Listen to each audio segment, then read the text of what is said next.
आज फिर दक्षिण भारत के चुनावी दंगल में उतरेंगे पीएम मोदी। तेलंगाना, कर्नाटक और तमिलनाडु में करेंगे चुनाव प्रचार। सबसे पहले सुबह 10 बजे तेलंगाना के जगतियाल में जनसभा करेंगे पीएम मोदी। दोपहर 2 बजे कर्नाटक के शिवमोगा में रैली को संबोधित करेंगे प्रधानमंत्री। शाम को 5:40 पर पीएम मोदी का तमिलनाडु के कोयम्बटूर में होगा road show. 3.5 kilometre road show. Coimbatore में लाल कृष्ण आडवाणी की रैली के दौरान धमाके में मारे गए लोगों को श्रद्धांजलि देंगे पीएम मोदी। रोड शो की सुरक्षा के लिए 5000 जवानों की तैनाती की गई। आंध्र में प्रधानमंत्री मोदी का नया नारा, 4 जून को 400 पार। कहा कि तीसरे कार्यकाल में हमारी सरकार बड़े फैसले लेगी। कांग्रेस पर बरसे पीएम मोदी। कहा इनका एक ही एजेंडा, गठबंधन को इस्तेमाल करके फेंक देना। हमारे एनडीए की ताकत बढ़ रही। आज दिल्ली में होगी यूपी बीजेपी के कोर ग्रुप की बैठक। बीजेपी अध्यक्ष जेपी नड्डा और गृह मंत्री अमित शाह होंगे शामिल। बीजेपी कोर ग्रुप की बैठक में सीएम योगी, दोनों डिप्टी सीएम और प्रदेश अध्यक्ष भूपेंद्र चौधरी भी रहेंगे मौजूद। 25 सीटों पर प्रत्याशियों के नाम पर होगा मंथन। सीएम योगी से मिले मुलायम सिंह यादव की बहू अपर्णा यादव। बीजेपी ने शिष्टाचार भेंट बताया, लेकिन किसी सीट से चुनाव लड़ने की अटकलें तेज। बिहार में एनडीए के घटक दलों की सीट शेयरिंग के फॉर्मूले पर जल्द लग सकती है मुहर। सीएम नीतीश कुमार आज रात बैठक के लिए पहुंचेंगे दिल्ली। बिहार में सीट शेयरिंग की औपचारिकता पूरी, सिर्फ ऐलान बाकी। मंत्री संतोष सुमन का बयान। दिल्ली के 7 बीजेपी उम्मीदवार आज एक साथ करेंगे प्रेस कॉन्फ्रेंस। इस बार मनोज तिवारी को छोड़ पार्टी ने सभी उम्मीदवार बदले। महाराष्ट्र में महाविकास अघाड़ी के दलों के बीच सीट शेयरिंग को लेकर बनी सहमति। सूत्रों के मुताबिक शिवसेना उद्धव गुट को 22, कांग्रेस को 16 और शरद पवार के गुट को 10 सीटें मिली हैं। चुनावी बिगुल के बाद मुंबई में इंडिया अलायंस का शक्ति प्रदर्शन। राहुल बोले, ये यात्रा मेरी नहीं, पूरे विपक्ष की। राहुल ने पीएम मोदी को बताया राजा। कहा कि उनकी आत्मा ईवीएम और ईडी और सीबीआई में। राहुल गांधी ने कहा, बीजेपी से डरकर नेता पार्टी छोड़ रहे। पीएम की 56 इंच की छाती नहीं, वो खोखले इंसान है। इंडिया अलायंस के मंच पर शरद पवार ने बीजेपी छोड़ो का नारा दिया। कहा कि देश की स्थिति बदलना जरूरी। फारूक अब्दुल्ला ने ईवीएम पर उठाए सवाल। कहा, बटन दबाते समय देखिएगा वोट किसको गया। इंडी सरकार आई तो चोर मशीन बंद होगी। राहुल गांधी से बोली महबूबा मुफ्ती, आपके नाम में गांधी, बीजेपी इसलिए डरती है। न्याय यात्रा के समापन में शामिल नहीं हुए अखिलेश। चिट्ठी लिखकर कहा, चुनावी तैयारियों की वजह से नहीं आ पाया। सीएम स्टालिन बोले कि पीएम ने 10 साल में 2 काम किए हैं। पहला 19 विदेश यात्राएं और दूसरा फेक प्रोपेगेंडा। जो जेल जाने से नहीं डरते वो इस मंच पर मौजूद हैं। दिल्ली के मंत्री सौरभ भारद्वाज का बयान। तेजस्वी यादव ने पीएम को बताया झूठ की फैक्ट्री। कहा कि बिहार में हमारे चाचा को हाईजैक कर लिया। गिरिराज सिंह की इंडिया अलायंस की रैली पर अटैक। पटना से जो फोटो सेशन चला था वो मुंबई में खत्म हुआ। न्याय यात्रा पर शाहनवाज हुसैन का अटैक। राहुल भीड़ लेकर चलते थे, जबकि साथी छोड़ गए। नीतीश ममता ने अकेला छोड़ा। राहुल गांधी ने छत्रपति शिवाजी महाराज को पुष्पांजलि अर्पित की। प्रियंका वाड्रा, उद्धव ठाकरे रहे मौजूद। इंडिया अलायंस की रैली पर सीएम शिंदे का निशाना। वीर सावरकर के खिलाफ बोलने वालों को जनता सबक सिखाएगी। उद्धव के समर्थन में उतरे दिल्ली के मंत्री सौरभ भारद्वाज। कहा, एकनाथ शिंदे ने पीठ में छुरा घोंपा, जनता उन्हें माफ नहीं करेगी। लोकसभा चुनाव में बीजेपी को करारी हार मिलेगी। कांग्रेस नेता मुकुल वासनिक का बयान। सपा महासचिव रामगोपाल यादव का दावा, यूपी में बीजेपी 40 सीटें गंवाने जा रही। गठबंधन की स्थिति बहुत मजबूत है। रामगोपाल यादव ने कहा कि बीजेपी का नया मंत्र है, लोगों को राम मंदिर के दर्शन कराओ, चुनाव का टिकट कमाओ। आजमगढ़ से धर्मेंद्र यादव को टिकट देने पर बोले सांसद निरहुआ, अखिलेश यादव को परिवार से बाहर कोई यादव नहीं मिला। आजमगढ़ की जनता इस बार बीजेपी को सिखाएगी सबक। सपा उम्मीदवार धर्मेंद्र यादव का बयान। कांग्रेस महासचिव जयराम रमेश का बयान, 5 गारंटी के आधार पर 2024 में जनादेश मांग रहे। अरुणाचल में बीजेपी उम्मीदवारों का समर्थन करेगी एनपीपी। सीएम कोर्नाड सांगवा ने ऐलान किया। बीजेपी महासचिव तरुण चुग ने कहा, पूरा देश मोदी को फिर पीएम बनाना चाहता ताकि देश हित में मजबूत फैसले लिए जा सके।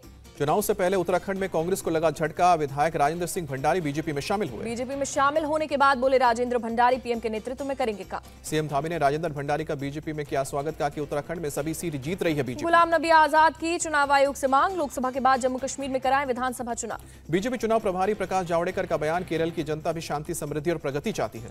लोकसभा चुनाव से पहले बीआरएस को झटका। सांसद रंजीत रेड्डी और विधायक दानम नागेंद्र ने कांग्रेस ज्वाइन की। उद्धव ठाकरे की शिवसेना को झटका। आदिवासी नेता अमस्या पाड़वी शिंदे गुट में शामिल हुए। देश ही नहीं, दुनिया के नेता भी चाहते हैं मोदी फिर पीएम बने। बीजेपी सांसद हेमा मालिनी का बयान। टीएमसी नेता शत्रुघ्न सिन्हा का अटैक। 2004 जैसा होने वाला है बीजेपी का हाल। पंजाब में 13 की 13 सीटें जीतेगी बीजेपी। गौरव भाटिया ने किया दावा। राजस्थान में 25 कमल के फूल खिलेंगे। प्रदेश अध्यक्ष सीपी जोशी का दावा। अशोक गहलोत पर गजेंद्र सिंह शेखावत का अटैक। कहा, पिछली सरकार योजना तो बनाती थी पर खास क्षेत्र तक पहुंचती थी। मिलिंद देवड़ा पर सांसद अरविंद सावंत का पलटवार। वीर सावरकर अब तक क्यों नहीं मिला है उन्हें भारत रत्न। यूबीटी कब से कर रही है मांग। चुनाव प्रचार में जुटे उत्तराखंड के पूर्व सीएम त्रिवेंद्र सिंह रावत। हरिद्वार में गंगा पूजा की। कहा, कांग्रेस बता ही नहीं पा रही उनके पास उम्मीदवार है या नहीं।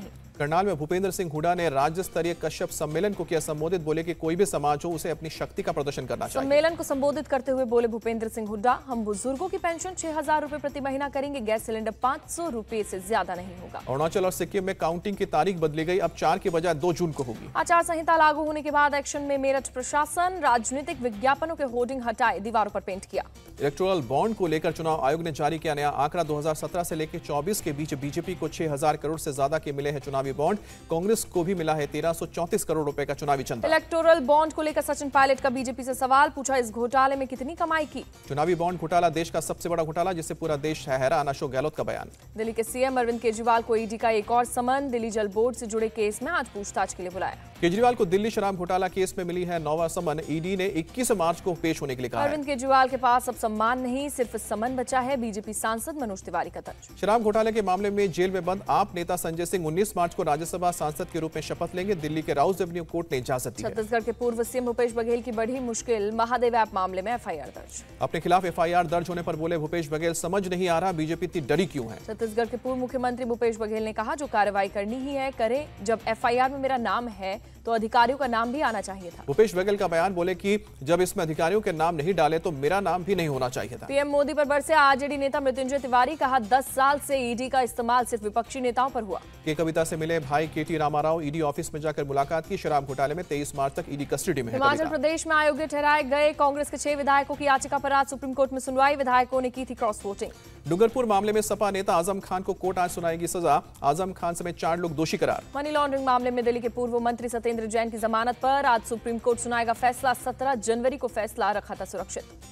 वाराणसी के ज्ञानवापी परिसर में स्थित व्यास जी तहखाने को लेकर आज होगी सुनवाई। याचिका में तहखाने की छत पर मुस्लिमों को इकट्ठा होने पर रोकने की मांग। सांप के जहर की तस्करी वाले मामले में यूट्यूबर एल्विश यादव गिरफ्तार। कोर्ट ने 14 दिन की न्यायिक हिरासत में भेजा। एल्विश यादव पर एनडीपीएस एक्ट भी लगाया गया। इस धारा में 10 साल तक हो सकती है सजा। बिहार में तीसरे चरण की शिक्षक बहाली परीक्षा अब तक कैंसिल नहीं। राज्य लोक सेवा आयोग की सफाई, अभी नहीं मिले पूरे सबूत। पेपर लीक को लेकर तेजस्वी यादव का नीतीश सरकार पर हमला। बिहार में गजब हो रहा है, एडमिट कार्ड के पीछे उत्तर लिखा मिलता है। लालू राज में बीपीएससी अध्यक्षों को जेल भेजा जाता था। तेजस्वी यादव पर डिप्टी सीएम सम्राट चौधरी का पलटवार।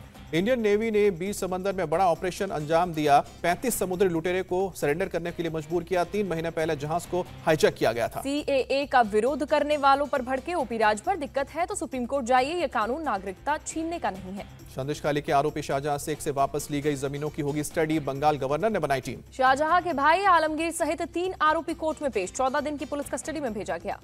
अजमेर के मदार रेलवे स्टेशन के पास रेल हादसा। Sabarmati Agra superfast express train पटरी से उतरी। ट्रेन का 4 कोच इंजन समेत पटरी से उतरा। हादसा इतना भीषण था कि पटरी भी उखड़कर किनारे पे आ गिरी। हादसे में कोई जख्मी नहीं।